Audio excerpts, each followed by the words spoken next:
Volvo's EV sales are plummeting. In the month of August, Volvo's total sales went down 9%. 9% of the total sales. But if we isolate the 9%, then we can look at the mild hybrids went down 2%. Plug-in hybrids went down 4%. Battery electric Volvos went down 28%. 28%! That's a massive drop. And yes, this is compared to last August, where Volvo had the new and interesting EX30. It is still the EX30 that are pushing the way for Volvo's electric lineup, next to the 40 range. Don't get me started on the EX90, that is a little disaster. But we have another car approaching, Volvo's EX60. And I'm really starting to get worried and concerned. I was worried before, based on my impressions of the EX90 and also the ES90. I haven't been blown away. I haven't been amazed by the EX90 and the ES90. But that is primarily because I'm comparing it against the XC90 and the S90. And with that undertone, I'm instantly disappointed. I don't think the EX90 lives up to the name. I had expected more. But my expectations for the 60 series are actually lower. Because the XC60, even though it is an amazing car, it doesn't have that 90 luxury that the EX90 couldn't reach. So the EX60, it should be easier to reach satisfaction for me. But I'm really worried. And that's what we're going to talk about in this video. Because as I said, I was worried before. But when BMW pulled off the covers of the iX3 at the IAA fair in Munich, holy crap, then I was really worried. And maybe more now than ever, the EX60 is either going to be Volvo's life jacket for their electric future, or it's going to be the end. It's take it or leave it. First price or get out the door. It's now or never for Volvo. That's what we're going to talk about in this video. EX60 versus BMW iX3. And we're also going to look at some Polestar lineup. Polestar 3, Polestar 4, Polestar 5. So I hope you will enjoy this video here from beautiful Gøteborg. We're going to start with Volvo's EX60 versus BMW iX3. Volvo have already dropped a couple of teaser pictures for the upcoming EX60. We saw it first at the launch of the ES90. We got this clay model under a cover. Then we got some detailed pictures of the rear lights. Pretty sweet lights, not as distinct as the XC60. And then, I think it was like maybe 2 weeks ago, I got a message on my Instagram from a guy that has looked at Håkon Samuelsson's, the CEO of Volvo Cars, on LinkedIn. He had dropped a picture of the one of the first. They have produced a couple of test vehicles, of course, but one of the, yeah, at least it was an XC60 at least. No, I'm sorry, it was an EX60 without any covers. It was slightly covered by some of the factory employees, but you can see the front. So quite interesting to see it under, without a cover, without any masking, just a real production EX60. Looks pretty good. There was some interesting elements we can look at. At first, we could see that it didn't have this roof-mounted LiDAR. Maybe Volvo have learned from the EX90 and seen that it was quite hard to get this in operation, or maybe it's optional. Personally, for me, I wish it's optional, because the LiDAR will provide so much safety functions and safety innovations that I want the LiDAR either way. Even if someone calls it a taxi hump. Let them call it a taxi hump. One day that LiDAR will save your life. So it's a small price to pay for a little lump on the roof. So yeah, but no LiDAR. And if you zoom very much in, maybe, just maybe, you can see the framework of a horizontally oriented center screen. Maybe it will be horizontal. I haven't seen the interior. I have actually seen some pre-production EX60s of the exterior, but I can't show them. They were from my eyes only, and I haven't showed them to anyone. This is confidential between me and the person that sent it to me. But I haven't seen the interior, so I'm super stoked for that. And they have dropped a couple of cues here and there, because they have said it will be the Volvo, the electric Volvo with the longest range. And the ES90 can already deliver 700 kilometers, so they have to push 700 kilometers. And we know it's going to be 800 volt architecture. If we think about the ES90 and the Model 26 EX90, we can expect 350 kilowatt at least in charging peak. So far so good, but the competitors are getting tougher and tougher. And when BMW launched the iX3, my jaw was dropped. And I'm actually going to look at the iX3 tomorrow morning in Oslo. Oh yeah, midday. So I'm going to overlay a couple of pictures from that event tomorrow in this video. But my jaw is dropped. I'm on an interest list at my local BMW dealership because I'm considering that car to replace my Volvo if the EX60 doesn't deliver, and also if the ES90 doesn't deliver. You know, today it's I think it's like 2nd of February, 2nd of October. Next week, the first press drives of the ES90 will commence. Sadly, I'm not invited to France, so I can't share any driving experience, but exterior wise I'm slightly torn. But for me, it's either the EX60 or the ES90. If those fall flat, then I'm jumping ship and going over to the Germans, because the BMW iX. Yes, the exterior design, interior design, slightly controversial, but the tech spec. We're talking a battery on 108 kilowatt usable, kilowatt hours usable, 108 kilowatt. We're talking 400 kilowatt charging. The power figures wasn't that impressive. It was only like 479, 0 to 100 in 4.9 seconds. So not that impressive, but that is the iX350. You can expect that there will come a 60 and maybe 70, because when Volvo just launched the Model 26 EX90, the performance version outputs 680 horsepower and 0 to 100 4.2 seconds. So it completely crushes the iX3 on performance. So if they're going to put that powertrain in the EX60, it's going to be really exciting if you're going to get like 700 horsepower from launch. So the BMW have to put in more power, like iX3M. But power figures are the only thing that's not that good. Exterior design, as I said, slightly controversial, but interior, I really appreciate that they didn't go mental with the center screen like Mercedes did with the GLC. Like 39 inches flat screen.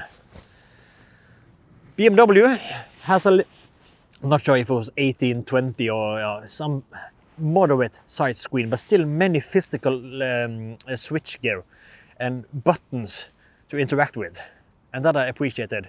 The slightly funky M Sport steering wheel, but you can get a regular steering wheel. But the iX3, beautiful blue color, and soon you will also get a iX3 in red. So colors, listen and learn Volvo. We need some colors. Oh, so it's a real tough battle. I hope Volvo can deliver and match the iX3. We need massive range. We need maybe up to 800 kilometers. We need proper charging.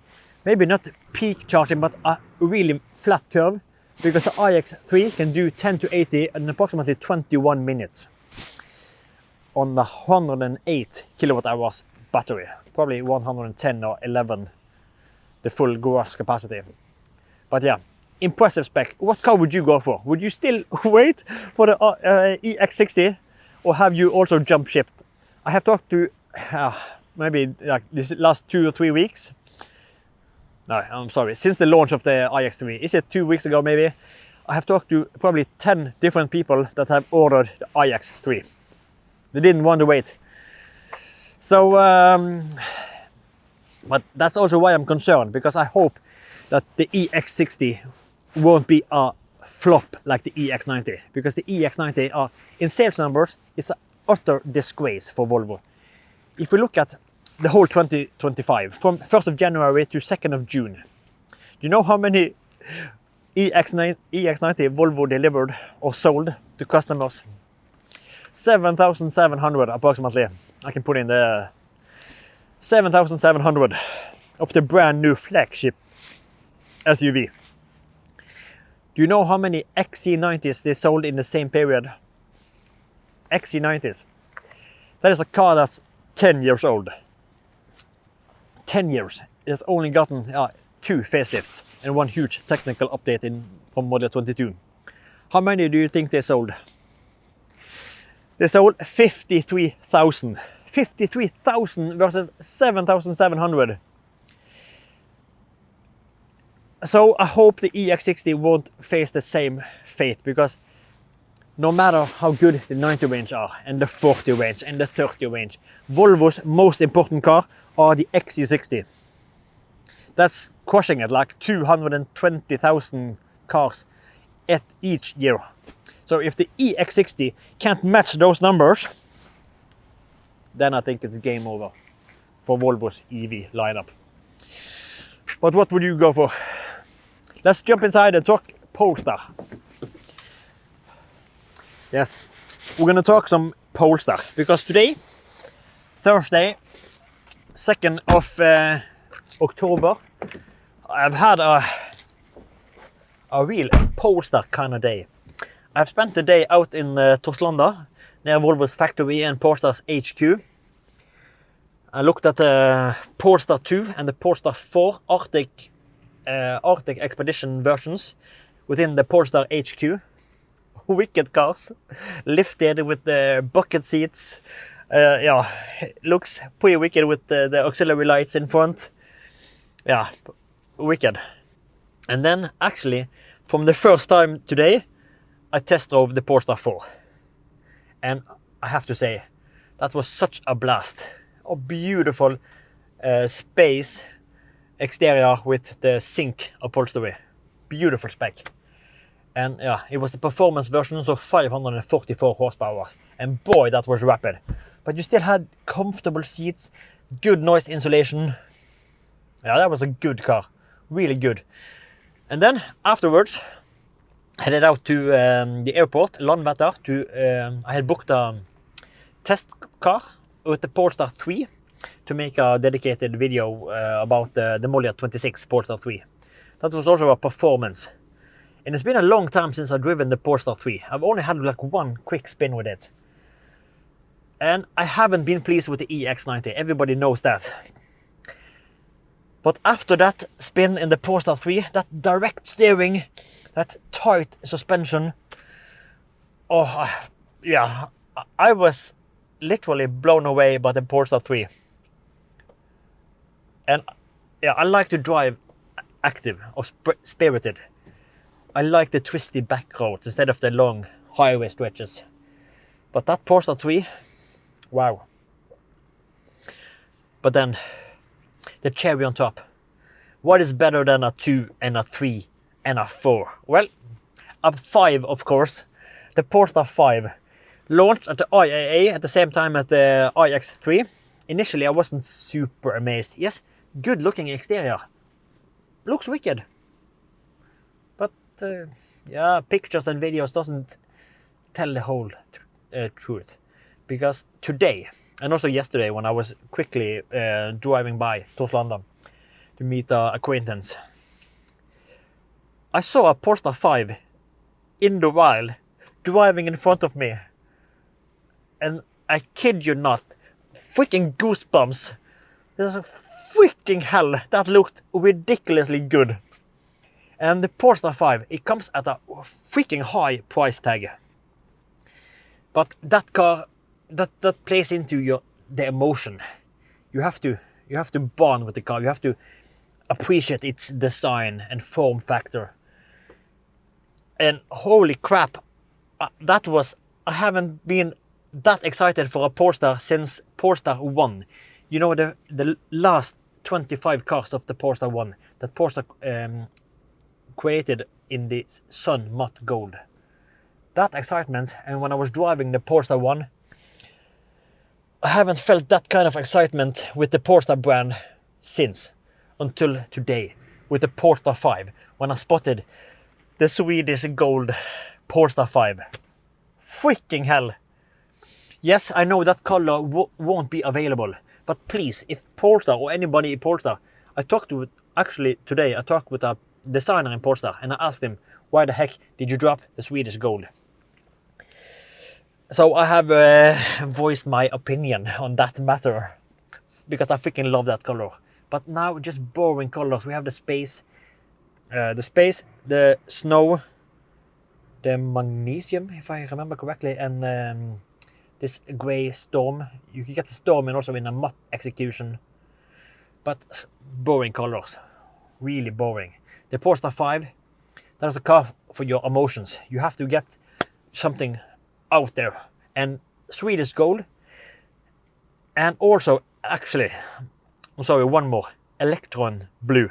Wow, that reminds me of Volvo's muscle blue back in the days on the V90, like a baby blue.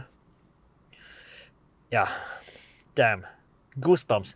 Yes, high price tag, but if it drives as good as the Polestar 3, or like an enhanced Polestar 3, because the Polestar 3 drives so darn good. So if they have taken that one more step further, or 2 steps further, then maybe it is worth the price. What do you think? Do you think the Polestar 5 is worth the price? In Norway, for a fully loaded one, you're probably talking like 1.8 million. To put that in perspective, that is like 3 EC40 Twin Performance Black Edition Ultra with all the bells and whistles that I have. So yeah, freaking expensive. But what are dreams for? But that was it. I think it's time to wrap up this video. That was it for this round. EX60 versus BMW iX3. I'm really concerned, but I'm crossing my fingers. I'm down on my knees begging, and I hope Volvo will pull it off.